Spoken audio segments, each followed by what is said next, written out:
बिस्मिल्लाहिर्रहमानिर्रहीम। अस्सलाम वालेकुम स्टूडेंट्स। आज का जो हमारा नेक्स्ट टॉपिक है that is the continuation of the previous topic, that is importance of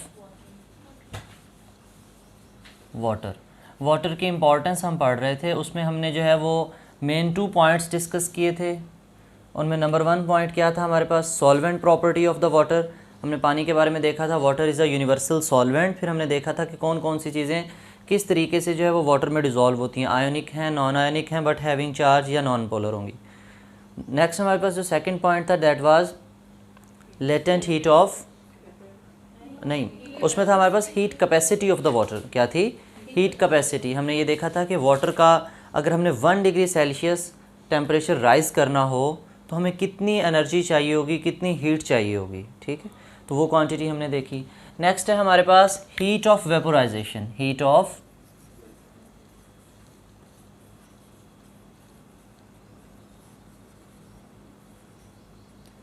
as the name indicate that heat mean energy. Heat is the form of how much energy is required to vaporize the water. Vaporization mean water को क्या करना, vapours में convert करना। Vapours में convert करने का क्या मतलब है? पहले वाटर किस फॉर्म में है? लिक्विड फॉर्म से किस फॉर्म में कन्वर्ट करना? गैशियस फॉर्म में कन्वर्ट करना। कैसे? By giving heat. By giving heat, या एनर्जी दे के उसको लिक्विड फॉर्म से कहाँ कन्वर्ट कर देना? गैशियस फॉर्म में कन्वर्ट कर देना। ठीक है, अब कंडीशन क्या अप्लाई होगी? Without raise in temperature. Temperature बढ़ाए बग़ैर, टेम्परेचर बढ़ाए बग़ैर आपने जो है वो लिक्विड को गैशियस फॉर्म में कन्वर्ट करना है। हीट ऑफ वेपोराइजेशन का मतलब ही यही है कि ओवरऑल सिस्टम का जो टेम्परेचर है वो राइज़ नहीं होना चाहिए। ओवरऑल सिस्टम का टेम्परेचर राइज़ नहीं होना चाहिए। फॉर एग्ज़ाम्पल हमारी बॉडी में पर्सपायरेशन होती है, पसीना आता है, देन इवेपोरेशन होती है। तो क्या इस इवेपोरेशन के दौरान हमारी बॉडी का टेम्परेचर 37 से बढ़ के 40 तक चला जाता है, फिर डाउन होता है? नहीं, हमारी बॉडी का टेम्परेचर तो 37 ही रहता है। ओवरऑल सिस्टम का टेम्परेचर मेंटेन रहेगा, लेकिन उस evaporation takes place at all the temperatures. याद रखना, तमाम टेम्परेचर्स के ऊपर जो है वो इवेपोरेशन हो रही होती है, चाहे वो लो टेम्परेचर हो, चाहे फ्रीजिंग टेम्परेचर ही क्यों ना हो, हमारे पास इवेपोरेशन तब भी होती है। ठीक है, आप ये पूरी एक लाइन पढ़ोगे केमिस्ट्री में कि evaporation takes place at all the temperatures, चाहे वो लो टेम्परेचर है चाहे हाई टेम्परेचर है, बट रेट वेरी करेगा उसका, रेट। अब यहाँ पे हम कंडीशन यही अप्लाई कर रहे हैं कि without raise in the temperature, raise in temperature mean उस ओवरऑल सिस्टम का टेम्परेचर राइज नहीं होगा, but liquid will be converted into gaseous form. ठीक है, लिक्विड फॉर्म से हम वाटर को किस फॉर्म में ले जाएंगे? उसमें गैशियस फॉर्म में। ठीक है, हम उसकी फिजिकल स्टेट चेंज कर रहे हैं। हम क्या कर रहे हैं? उसकी फिजिकल स्टेट चेंज कर रहे हैं। ठीक है, अच्छा, अब वो कहता है कि जाहिर बात है कि लिक्विड से गैशियस फॉर्म में जाएगा तो उसको तो हीट एनर्जी चाहिए। अब ये हीट एनर्जी हम बाहर से नहीं दे रहे, एक्चुअली ये हीट एनर्जी हर ऑर्गेनिज्म के अंदर बन रही होती है उसके मेटाबॉलिक प्रोसेसेस के दौरान। जब रेस्पिरेशन होती है तो हीट एनर्जी बनती है, ऑक्सीडेशन रिडक्शन प्रोसेसेस होते हैं तब भी हीट एनर्जी रिलीज़ होती है। तो वो हीट एनर्जी इसी काम के लिए हम यूज़ करवा लेते हैं। ठीक है, जैसे वाटर हमारी बॉडी में हीट कैपेसिटी में हमने पढ़ा टेम्परेचर स्टेबलाइज़र का काम करता है। किसका काम करता है? यहाँ पे भी सम रोल यही है उसका कि टेम्परेचर स्टेबलाइज़र है वो। 2 अलग अलग प्रॉपर्टी हैं उसकी। एक तो हीट कैपेसिटी पढ़ी हमने, उसमें जस्ट हमने टेम्परेचर राइज करने की बात की थी। यहाँ पे तो हमने टेम्परेचर राइज ही नहीं किया, यहाँ पे तो हमने उसको लिक्विड से गैशियस फॉर्म में कन्वर्ट कर दिया। ठीक है, अच्छा, इसके जो इफ़ेक्ट्स आएंगे, इसका जो हमें फ़ायदा होगा वो और तरीके से होगा। हीट कैपेसिटी का जो फ़ायदा था वो और तरीके से था। ठीक है, उसमें क्या हमने लिक्विड को गैस में कन्वर्ट किया था?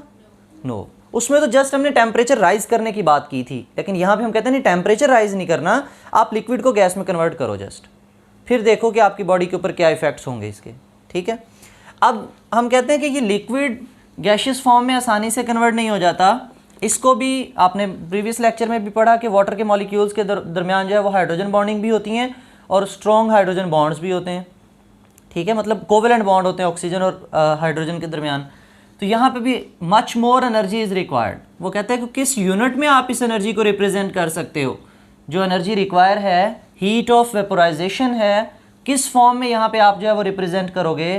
That will be in calorie पर ग्राम, कैलोरी पर ग्राम, ठीक है। मतलब 1 ग्राम वाटर को कितनी कैलोरीज एनर्जी चाहिए, कितनी कैलोरी एनर्जी चाहिए, ठीक है। लेकिन हमारी बुक में जो वैल्यू लिखी है इसकी 574 किलो कैलोरी, अगर यहाँ पे किलो लगा दिया तो वाटर भी किस में चला जाएगा, किलो कैलोरी पर केजी, ठीक है। डिफरेंस नहीं है, आप के से के को कट कर सकते हो, ठीक होगी बात। तो हमारी बुक ने जो है वो दोनों यूनिट्स को यूज़ किया है। जनरल जो यूनिट जो है वो हमारे पास दैट इज़ कैलोरी पर ग्राम, कैलोरी, लेकिन अगर वैल्यू लिखते हैं तो 574 किलो कैलोरी पर ग्राम, सॉरी किलो कैलोरी तो पर किलोग्राम, ठीक है। तो ये अगर दोनों कैंसिल हो जाए तो वैल्यू वही बचेगी 574 कैलोरी पर ग्राम, ठीक है।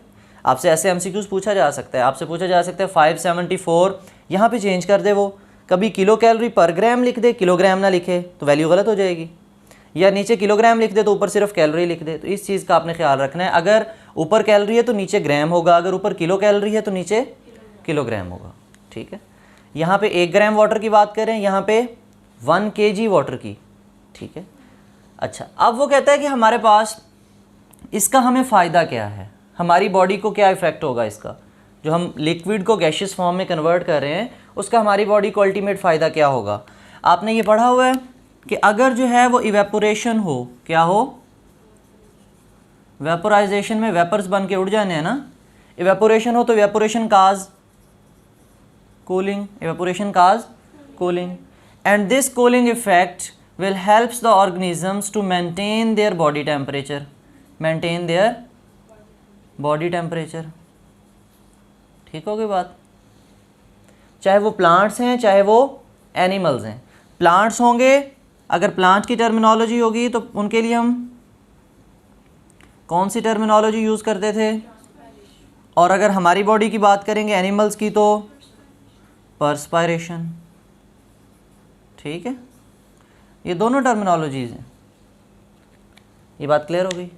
एक तो इवेपोरेशन की वजह से कूलिंग हो रही है, आपको पता है जब इवेपोरेशन होती है तो कूलिंग क्यों होती है, क्योंकि जो सिस्टम की हीट होती है, जो सिस्टम की एनर्जी होती है वो वाटर मॉलिक्यूल एब्जॉर्ब कर लेते हैं, वाटर मॉलिक्यूल्स, और ऐसे मॉलिक्यूल्स फिर जिनकी एनर्जी बढ़ जाती है, जिनकी काइनेटिक एनर्जी बढ़ जाती है, they tend to move out of the surface, वो उस सरफेस से निकल जाते हैं, मतलब अपनी फिजिकल स्टेट चेंज कर लेते हैं। लिक्विड फॉर्म में थे तो किस फॉर्म में चले जाएंगे, गैशियस फॉर्म में।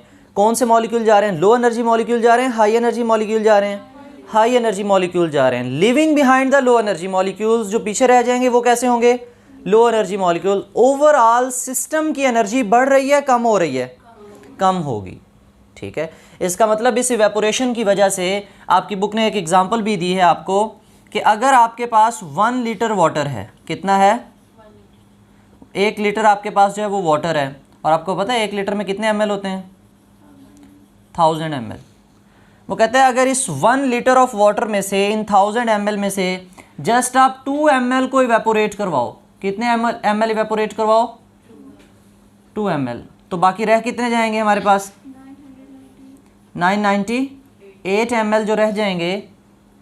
इन मॉलिक्यूल्स का जो टेम्परेचर है वो राइज हो जाएगा, डाउन हो जाएगा, लो होगा, इनका मॉलिक्यूल जो लिविंग बिहाइंड है, या बढ़ जाएगा, लो होगा। कितना लो होगा, द 2 ml अगर इवेपोरेट करवाओ तो they will reduce 1 degree Celsius temperature of remaining water, ठीक है। यही बात की ना हमने, इवेपोरेशन काज कूलिंग। कूलिंग कैसे होगी, हाई एनर्जी मॉलिक्यूल्स तो एनर्जी ले गए, बाकी तो जो पीछे बचे उनकी एनर्जी लो है।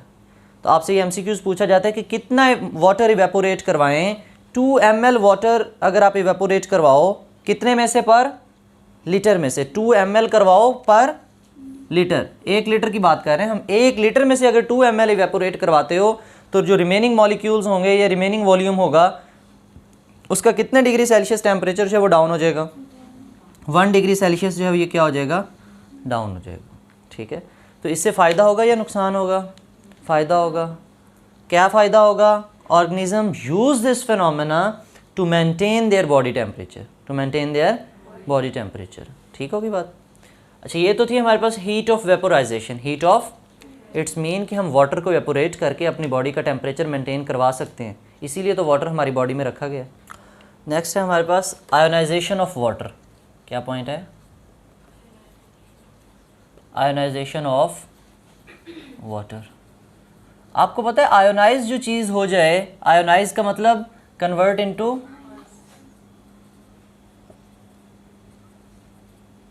आयंस में जो चीज़ डिसएसोसिएट हो जाए उस चीज़ को हम नाम क्या देते हैं? इलेक्ट्रोलाइट। क्या नाम देते हैं? इलेक्ट्रोलाइट। अगर वो अपने आयंस में डिसएसोसिएट हो जाए तो उसे हम क्या नाम देते हैं? इलेक्ट्रोलाइट। आपने वो क्लासिफिकेशन भी पढ़ी हो शायद, ये वीक इलेक्ट्रोलाइट है, ये स्ट्रॉन्ग इलेक्ट्रोलाइट है, ये नॉन इलेक्ट्रोलाइट है। ठीक है, अगर ऐसे जो हमारे पास चीज़ें हैं जिनको हम वाटर में डिज़ोल्व करें तो उनके आयंस ना बने, उन्हें हम क्या कहेंगे? इलेक्ट्रोलाइट या नॉन इलेक्ट्रोलाइट? Non electrolyte. और अगर उनको वाटर में डिज़ोल्व करने से उनके आयंस बन जाएं तो वो इलेक्ट्रोलाइट। ठीक है, और वाटर जो है हमारे पास ये वीक इलेक्ट्रोलाइट है या स्ट्रॉन्ग इलेक्ट्रोलाइट है? Water is a weak electrolyte. Water is अ, और आपने वाटर की तो बड़ी प्रॉपर्टीज़ पढ़ी हैं इलेक्ट्रोलाइट के हवाले से, हाइड्रोजन आयन देने के या लेने के हवाले से। आपने पढ़ा था कि जो वाटर है एक्ट एज एन एम्फोटेरिक, ये भी पढ़ा था आपने। Amphoteric mean act as acid as well as for base. देखो दोनों प्रॉपर्टी रखी हुई हैं इसके अंदर, जब ज़रूरत पड़ेगी तो एसिड बनवा लेंगे, जब ज़रूरत पड़ेगी तो हम कहते हैं कि हमारे पास जो वाटर मॉलिक्यूल होते हैं आयोनाइजेशन जब भी हम देखते हैं तो वो इक्विलिब्रियम पे देखा करते हैं, H positive plus OH negative. ठीक है, वाटर मॉलिक्यूल्स क्या होते हैं? ये आयोनाइजेशन हुई है उसकी, वाटर मॉलिक्यूल्स की क्या हुई है? आयोनाइजेशन। ठीक है, जब स्प्लिट होंगे तो H पॉजिटिव आइंस और OH नेगेटिव आइन कितने बनते हैं? आपने इनकी क्वांटिटी भी पढ़ी हुई है। आपने इनकी pH और pOH स्केल जब पढ़ा था तो तब आपने वाटर का वो KW शायद आयोनिक कांस्टेंट ऑफ वाटर आपने भी मेजर किया होगा, तो वो कितना था? वो आपने देखा था 10⁻⁻7 मोल्स पर लीटर। यही यूनिट था? ये यूनिट नहीं था 10⁻⁻7 मोल्स पर लीटर? वो तो मोलैरिटी होगी ना फिर। आपने अच्छा आपने मोल्स की कैलकुलेशन की थी। ठीक बेटे, इधर बात करें अगर हम कहते हैं अगर 1 लीटर हमारे पास वाटर हो, 1 लीटर में से सबसे पहले तो 1 लीटर के हम मोल कैलकुलेट करेंगे कि 1 लीटर के टोटल कितने मोल होंगे। ठीक है, और आपको पता है 1 मोल में कितने पार्टिकल्स हो सकते हैं, कितने मॉलिक्यूल होंगे? जब भी मोल की बात आएगी, चाहे वो एटम हो, मॉलिक्यूल हो, पार्टिकल्स हो, 1 मोल जो है वो हमारे पास मार्कर हो, तो वो कितने होंगे? 6.02 × 10⁻23। यहाँ पर हमारे पास -7 मोल 10⁻⁻7। -7 बड़ा है या बहुत छोटी वैल्यू है? बहुत छोटी वैल्यू है। ठीक है, इट्स मीन कि जब वाटर आयोनाइज होता है तो बहुत कम एक्सटेंट तक जो है वो आयोनाइज होता है, बहुत लेस एक्सटेंट तक आयोनाइज होता है। ज़्यादा आयोनाइज बहुत कम हाइड्रोजन आयन और OH नेगेटिव आयंस प्रोड्यूस होते हैं। लेकिन हमने इसकी और भी प्रॉपर्टीज़ पढ़ी हैं कि वाटर जो है वो एम्फोटेरिक भी है। ज़रूरत पड़ने के मुताबिक हम इसको मॉडिफाई कर सकते हैं, ज़रूरत पड़ने के मुताबिक हम इसको मॉडिफाई कर सकते हैं। अब ये जो हाइड्रोजन आयंस और OH नेगेटिव आयंस हैं, क्या ये हमारी बॉडी में यूजेबल हैं या नहीं है? बिल्कुल है। तो इन हाइड्रोजन आयंस को या OH नेगेटिव आयंस को हम डिफरेंट प्रोसेसेस के अंदर यूज़ कर सकते हैं। फॉर एग्जांपल आपने किसी चीज़ की हाइड्रोलिसिस करनी है, उसके लिए ये यूज़ हो सकते हैं। आपने अपनी बॉडी की pH मेंटेन करानी है, उसके लिए यूज़ हो सकते हैं। हो सकते नहीं, होते हैं। ठीक है, हमारे ब्लड की pH मेंटेन रहती है, कितनी रहती है? 7.35 to 7.45। जो वो pH है वो भी इन्हीं आयंस की वजह से मेंटेन रखी हुई है ना, क्योंकि वाटर हमारी बॉडी में सबसे ज़्यादा पाया जाने वाला कंपाउंड है, मीडियम ऑफ लाइफ यही है। तो pH मेंटेन करवाने में डिफरेंट रिएक्शंस की हाइड्रोलिसिस के लिए, ये तो जस्ट एक रिएक्शन लिखा ना हाइड्रोलिसिस, इसके अलावा बहुत से ऐसे केमिकल रिएक्शन हो रहे हैं जिनमें हाइड्रोजन आयन एक्सचेंज होंगे, जिनमें OH नेगेटिव आयन एक्सचेंज होंगे, तो उनके अंदर इसका बहुत ज़्यादा रोल है। ठीक होगी बात? एक तो ये स्ट्रॉन्ग इलेक्ट्रोलाइट नहीं है, वीक इलेक्ट्रोलाइट है। ठीक है, और ये क्या कर रहा है हमारे पास? एम्फोटेरिक के तौर पे भी काम करता है। किसके तौर पे काम करता है? सम टाइम अगर हम इसको डिटेल स्टडी करें तो इसकी कुछ ना कुछ बफरिंग प्रॉपर्टीज़ भी होती हैं। क्या प्रॉपर्टीज़ होती हैं? Buffering properties. बफर किसे कहते हैं? Buffer buffer is a solution which resist in any change in pH of the medium. मतलब बफर एक ऐसी चीज़ होती है जो किसी मीडियम की pH को चेंज ना होने दे, किसी मीडियम की pH को चेंज ना होने दे, ठीक है। फॉर एग्जांपल दो बच्चे जो है वो लैब में काम कर रहे थे, दोनों की आपस में एक दूसरे से ना दोस्ती नहीं है, एक सोल्यूशन वो बना के रख के गया, एक सोल्यूशन वो बना के रख के गया। अब एक बच्चे ने शरारत की है, उसके जो है वो सोल्यूशन के अंदर वो डाल जाता है, एसिड डाल जाता है थोड़ा सा, तो क्या होगा? कल जब आके देखेगा तो वो तो सोच रहा होगा जो एसिड डाल के गया इसका तो सोल्यूशन गया, लेकिन जो दूसरे वाला स्टूडेंट था वो भी साइंटिफिक स्टूडेंट था, वो उसमें बफर डाल के गया हुआ था। जो उसने एसिड डाला उस एसिड का असर किसने ख़त्म कर दिया? उस बफर ने ख़त्म कर दिया, उसके सोल्यूशन को प्रोटेक्ट कर लिया, ठीक है, पीएच को चेंज नहीं होने दी। इसीलिए हमारे पास हम कहते हैं कि सम टाइम अगर डिटेल स्टडी करें ना इसकी तो कुछ ना कुछ बफरिंग प्रॉपर्टीज़ भी आती हैं इसकी। देन लास्ट पॉइंट है हमारे पास बेटे, that is protection, that is protection. ये प्रोटेक्शन वाला रोल तो आप पढ़ते ही आ रहे हो, ठीक है। और जो फीमेल्स होती हैं उनको तो ज़्यादा प्रोटेक्शन की ज़रूरत होती है। फॉर एग्ज़ाम्पल क्रीम्स वगैरह यूज़ करते हैं, वो क्यों लगाते हैं? ख़ास तौर पे सर्दियों में भी हम यूज़ करते हैं ताकि हमारी स्किन क्या रहे? मॉइस्ट रहे। क्या रहे? मॉइस्ट रहे। जो वाटर की लेयर्स हैं, जो वाटर हैं वो अंदर ट्रैप रहे हमारी स्किन में, ठीक है, ताकि हमारी स्किन की क्या हो सके अच्छे से प्रोटेक्शन। बल्कि स्किन हमारी खुद प्रोटेक्शन करिए, हम अपनी स्किन की प्रोटेक्शन में लगे रहते हैं, हम अपनी स्किन की प्रोटेक्शन में लगे रहते हैं, ठीक है। अब यहाँ पे वाटर का बहुत ज़्यादा रोल है। ये तो मैंने एक जनरल सी एग्जांपल दी है। अगर हम देखें तो आपने हर ऑर्गन में एक फ्लूइड पढ़ा था।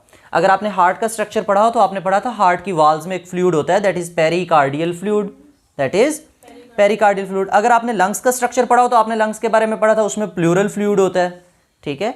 इसी तरह आपने बहुत से हमारे पास डिफरेंट स्ट्रक्चर्स पढ़े बॉडी में कि वाटर जो है वो हमारे ऑर्गन्स को सराउंड करता है। वाटर हमारे ऑर्गन्स को, वाटर लेयर्स मौजूद है हमारे ऑर्गन्स के गिर्द, और वो उसको किस चीज से बचाते हैं? They reduce the friction, water reduce the friction. आपने पढ़ा था अगर पेरिकार्डियल फ्लूइड का फंक्शन देखें तो free contraction and relaxation of the heart chambers, clear. तो वो उसको फ्रिक्शन से बचा रहा है। नंबर 1 वाटर का ये प्रोटेक्टिव फंक्शन में आ जाएगा हमारे पास कि ऑर्गन के गिर्द इसकी लेयर होती है जो किस मकसद से बचाती है? उसको फ्रिक्शन से, ये एब्रेसिव डैमेज से बचाती है, ठीक है। कभी आप जंप करो या आप गिर जाओ तो आप क्या कहते हो कि मेरे हार्ट की या लंग्स की जो दीवारें ज़ोर से लगी हैं पसलियों के साथ, या जो फ्लूइड है वो उसको शॉक एब्जॉर्बर का काम कर रहा होता है वहाँ पे, वो फ्लूइड उनके अंदर शॉक एब्जॉर्बर का काम भी कर रहा होता है, ठीक है। वो एब्रेसिव डैमेज से भी बचाता है, चोट लगने से भी बचाता है सम टाइम, ठीक है। अच्छा, इसके अलावा और वाटर का क्या फंक्शन हो सकता है? अभी हमने और भी बातें की कि इवेपोरेटिव लॉस, अगर इवेपोरेशन वगैरह होगी तो वो क्या करेगा? टेम्परेचर को क्या कर देगा? बॉडी के मेंटेन कर देगा, चाहे वो प्लांट हैं चाहे वो एनिमल हैं, ठीक है। दोनों को प्रोटेक्ट करेगा, होम्योस्टेसिस फंक्शन मेंटेन करवाने में हेल्प करेगा। इसी तरह बहुत से हमारे पास प्लांट्स होते हैं, ठीक है, जिनके अंदर जो है वो वाटर बहुत ज़्यादा इंपॉर्टेंट रोल प्ले कर रहा होता है। उनकी स्टोमेटा की ओपनिंग क्लोजिंग के लिए भी वाटर ही चाहिए। एक एग्जांपल आपकी बुक में जो है वो आई की दी है ऑर्गन के हवाले से। कहते हैं आपकी आई में भी फ्लूइड होता है। कौन सा फ्लूइड होता है हमारी आई में? हमारे टेयर्स होते हैं। क्या होते हैं? टेयर्स होते हैं। अब ये टेयर्स जो हैं वो आई की प्रोटेक्शन के लिए हैं, असल में आई की प्रोटेक्शन के लिए। कैसे प्रोटेक्शन के लिए? कि बहुत से बैक्टीरिया समटाइम एयर से डायरेक्ट कॉन्टैक्ट में होते हैं हमारी आई के साथ, ठीक है। एक तो उसमें आइसोजाइम आ रहे होते हैं जो उन बैक्टीरिया को किल कर देते हैं। अगर हम रात को सोएं तो सुबह गिद्ध आई हुई होती है, सारे जो वाइट ब्लड सेल लड़ते लड़ते मर जाते हैं, बैक्टीरियल सेल्स होते हैं, उनको आँख में एक साइड पे इकट्ठा कर दिया जाता है। नंबर 1, हमारे जो आईलिड्स हैं और आई का स्ट्रक्चर है, उन दोनों के दरमियान में देखो मूवमेंट है ना, दोनों एक दूसरे को टच करते हैं। तो क्या बहुत ज़्यादा दर्द होता है जब हम आँख को बंद करते हैं या ओपन करते हैं? नहीं। हर वक्त ड्राई रहती है, वेट रहती है? वेट रहती है। वो वेट किसने रखा हुआ है? टेयर की फिल्म्स ने, ताकि उन दोनों के दरमियान में क्या कम रहे? फ्रिक्शन कम रहे, ठीक है। और जो दूसरा प्रोटेक्टिव फंक्शन बताया वो अलग है। इसी तरह सलाइवा का फंक्शन भी है। अगर हम फिजियोलॉजी पढ़ें तो हम कहते हैं अगर हमारे मुंह में 1 हफ्ता सलाइवा ना आए तो हमारे दांत हफ्ते के अंदर अंदर छुट्टी कर जाएंगे, ठीक है। वो उनका प्रोटेक्टिव रोल है, बैक्टीरिया से बचा रहे हैं हमारे दांतों को, ठीक है। This is all about your lecture. अब हम इसकी रीडिंग कर लेते हैं। पेज नंबर है बेटे हमारे पास 20। Heat of vaporisation. Water absorbs much heat as it changes from liquid to gas. Heat of vaporisation expressed as, ये उसका यूनिट बताया उन्होंने, कैलोरीज एब्जॉर्ब बाय पर ग्राम वेपोराइज्ड। अगर कैलोरी की बात करेंगे तो पर ग्राम की बात करेंगे, लेकिन अगर the specific heat of vaporisation of water is 574 kilo calorie पर केजी, अगर किलो कैलोरी है तो पर किलोग्राम, अगर सिर्फ कैलोरी है तो per gram. Which plays an important role, अब ये इसका प्रॉपर हमारे बॉडी में रोल आ जाएगा, in regulation of heat produced by oxidation. It also provide cooling effect to the plant when water is transpired, मतलब ट्रांसपायरेशन के जरिए, और टू एनिमल्स, एनिमल्स को भी फायदा होता है इसका, when water is perspired. Evaporation of only 2 ml out of 1 liter of water lowers the temperature of the remaining 998 ml 998 ml जो बच जाएंगे उनका टेम्परेचर कितना लो होगा 1 degree Celsius. Then ionization of water. The water molecules ionize to form hydrogen and hydroxide ions. This reaction is reversible but an equilibrium is maintained. अब temperature याद रखना eight 25 degree, room temperature की बात करें, जब आप टेम्परेचर चेंज करते हो तो आयोनिक कांस्टेंट चेंज हो सकता है, आयोनिक कांस्टेंट जो है उसका क्या हो सकता है चेंज, जो रिजल्ट आएगा वो चेंज हो सकता है, ये वैल्यू चेंज हो सकती है किसके ऊपर, अगर टेम्परेचर क्या कर दो आप चेंज कर दो। ये वाली जो वैल्यू होगी हमारे पास, इसको हम लेते हैं हमेशा 25 डिग्री सेल्सियस पे, जिसको हम रूम टेम्परेचर भी कहते हैं। ये कब की बात करते हैं हम, रूम टेम्परेचर की बात करते हैं। Each of the H positive and OH negative ions in pure water is about 10⁻⁻7 moles per liter. The H positive and OH negative ions affect and take part in many reactions that occur in the cell. बहुत से H positive और OH negative ions बहुत से reactions में वो क्या कर रहे होते हैं, participate कर रहे होते हैं। Similarly then है हमारे पास protective function। protection क्या है, water is an effective lubricant। water क्या है, effective lubricant है, that provide protection against the damage resulting from friction. For example, tear protect the surface of eye from rubbing the eyelids. And water is also form of fluid cushion. water क्या बना लेता है, fluid cushion बना लेता है around the organs that help to protect from the trauma, जो उनको चोट लगने से चाहते हैं। ठीक है, हर ऑर्गन के गिर्द वाटर की लेयर होती है ना, हर ऑर्गन के गिर्द स्पेसिफिक वाटर होता है। ठीक है, और इसी तरह ये आंखों की बात की है तो लेंसेज वगैरह यूज़ करते हैं ना हम, तो ये शादी ब्याह के ऊपर जो कलरफुल लेंस यूज़ करते हैं तो उनके साथ भी तो वाटर मिलता है ना, कि उनके आपने वाटर जो है वो आँख में ड्रॉप्स डालने होते हैं एक स्पेसिफिक टाइम के बाद, कि वो ड्राई आउट ना हो जाएं, क्या ना हो जाएं, ड्राई आउट ना हो जाएं। ठीक है, तो उसमें भी वाटर की रिक्वायरमेंट है। बेटा अगर इसमें आपका कोई क्वेश्चन हो तो आप कमेंट सेक्शन में पूछ लीजिएगा। थैंक यू, अल्लाह हाफिज़।